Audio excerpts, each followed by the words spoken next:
You have a lot of options to pick from at wide receiver on draft day, but who are the guys you absolutely must have in each draft? Join us for some of our mock drafts every Tuesday and Thursday. Click the link in the description to join us on Sleeper as we draft live with the Endgame community, live streaming your choices along with us to help get a sense of how to win in 2021. All right, Chris, let's talk wide receivers though. Who are the guys you absolutely are targeting everywhere? The number one guy I'm targeting, who I absolutely think is the biggest value in fantasy football right now, is Cortland Sutton of the Denver Broncos. I don't even know what he's being drafted as, like the wide receiver 30 or something, right? In his second year, he put up 72 receptions, over 1,100 yards, was a top 20 wide receiver, was being drafted as a top 20 wide receiver last year. Then in less than a half of football, he had 3 catches for 66 yards before getting injured, of all things, tackling a guy on an interception and missing the rest of the season. And now everybody's pretty much forgotten about him. And I don't understand why. Like, who became the alpha in Denver? Nobody, right? Jerry Jeudy had an okay season, but it's not like he stepped up and became the alpha. Noah Fant was good. Cortland Sutton is still the guy there, and he's still young. And it doesn't matter if it's Drew Lock or who it is, because he's been successful with whatever quarterback he's played for. This is a guy who, in my opinion, is a top 20 wide receiver who, like I said, is going outside at the top 30, maybe even the top 40 wide receivers. I'm not even sure, but a ridiculous value in fantasy right now. He's a guy you should be looking to draft everywhere. Yeah, and it's easy to forget about a guy when he basically doesn't play all year, but look, he will have had a full year to recover. So it's not like this was a late season injury. I know there's maybe a little concern about the fact that as of right now, Drew Lock is still the quarterback. But if there's something we know he can do, it's sling the ball. He doesn't always do it accurately, but he did put up some decent numbers, and he'll get the ball to his wide receivers, especially if this is a team that's going to need to be passing a lot. I know they don't want to, but there were a lot of times last year where they needed to pass the ball, and that resulted in high volumes for guys like Tim Patrick. Okay, so Cortland Sutton definitely being undervalued. I'm with you there. Now, it's hard to say DK Metcalf is undervalued. He's not, but I really feel like he's a guy, I'm going to go out and say that aside from Devontae Adams and Tyreek Hill, there's no other receiver I will take ahead of DK Metcalf. And if you're going 0 RB or if you're drafting really late, he could be a first-round pick. Okay, so I think that Metcalf is a guy I'm going to take over DeAndre Hopkins, over Michael Thomas, Julio Jones, whoever else you want to throw in there in the mix as being the top wide receivers. Metcalf is somebody who has shown and proved that he's still getting better. He's going to gobble up all of the targets from Russell Wilson. That's right, Russell Wilson.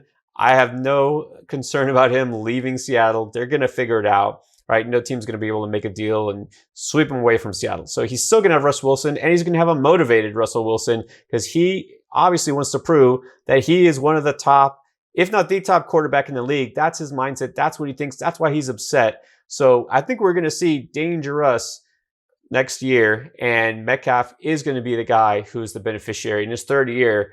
He's already broken out. What can he do next? He can step up and be the best receiver in the league. I really think that's his ceiling. I mean, if he does take a step forward in year 3, you're right. It's the only step left to take is to be the best receiver in the NFL. And he's trending that way, and he could be, kind of the next Julio Jones going forward, that big physical receiver that is just a stud every year.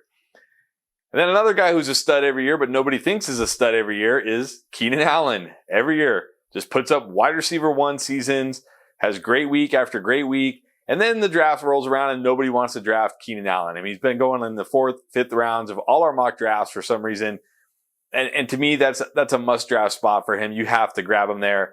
Again, with Justin Herbert last year, he was an absolute beast. Wide receiver 1. Look, I know he killed your fantasy team when it mattered most with that. I'm going to play, no, but I'm really just a decoy type of game. And I know maybe that's why nobody wants to draft him, because they still have hard feelings over that. I'm not sure. But really, this is a guy who year after year puts up wide receiver 1 seasons and just always falls in drafts. Just not that, sexy name, I guess. But I will gladly take Keenan Allen in all of my drafts and at that value and just have another wide receiver 1.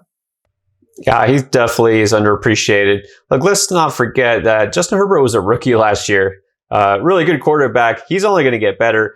And Anthony Lynn was the head coach last year. Coach that's thankfully being replaced. This team has nowhere to go but up. And so I think that Allen is going to be a little bit undervalued and definitely with you on that. Guy that also is undervalued and I'm going to target, and I've already drafted him in almost every mock we've done, that's DJ Chark, not being looked at as a top 20 wide receiver according to early ADP. I think he's going to smash that because, look, just think about the fact that in 2019, came away with 73 receptions, over 1,000 yards.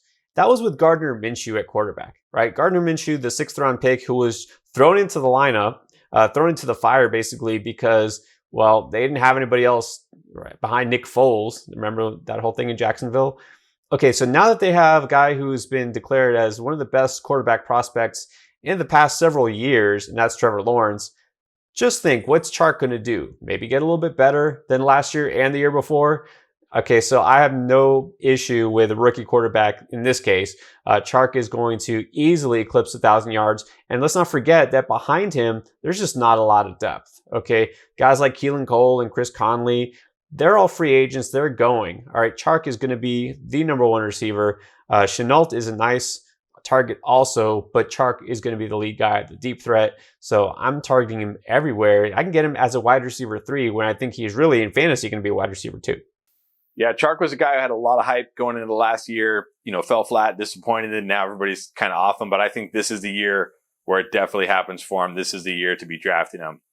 And, your first must-draft wide receiver was DK Metcalf. Well, my last must-draft wide receiver is this year's DK Metcalf, and that's T. Higgins of the Bengals. Both big, physical outside receivers.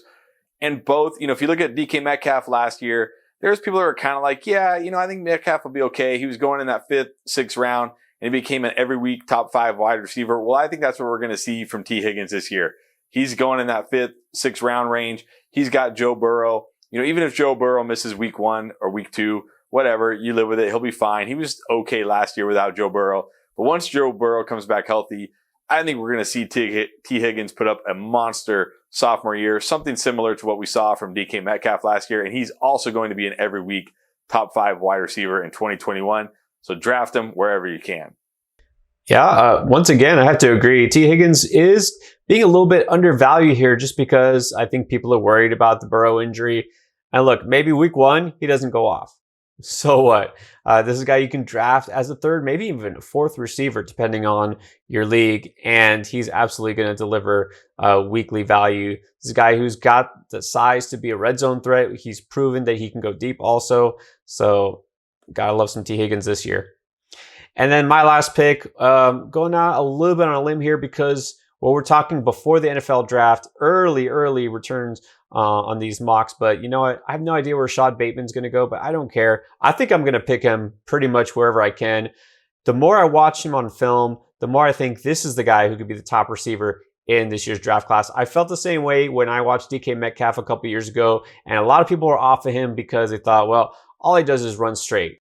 I don't care. Look, you can tell talent when you see it. And so I like Bateman. He has that perfect combination of size and speed, run after catch ability.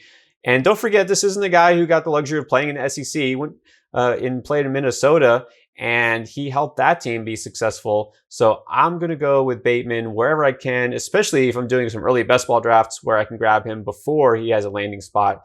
He doesn't have those question marks like Devontae Smith. Everyone's questioning his size and his toughness. With Jamar Chase, the fact that he didn't even play last year, he opted out. And the last time he did play, he had Joe Burrow throwing it to him in that prolific offense. How is he going to transition to the NFL, especially if he goes to a lesser team with a lesser quarterback? I don't care about Bateman. He's got no issues for me. I'm going to draft him, and I think he'll pay off nicely. I mean, yeah, you were all over DK Metcalf 2 years ago as a rookie, and look how that played out. So if you're right about Bateman, then hats off to you. It's bold, but I like it. Yeah, we got to be bold. You got to take chances. The middle and the later rounds, you're looking for that student. You're looking for that breakout player, and you got to go with your gut. All right, guys, tell us who are your must-have wide receivers. You know what? Show us. Join us for our mock draft. Click that link below and join us every Tuesday, Thursday, the entire offseason. We're going to be drafting with the Endgame community to help you figure out who to pick, where, and when, and chat with us, right? We're going to be live streaming as well here on YouTube. So join us. All right, thanks for watching.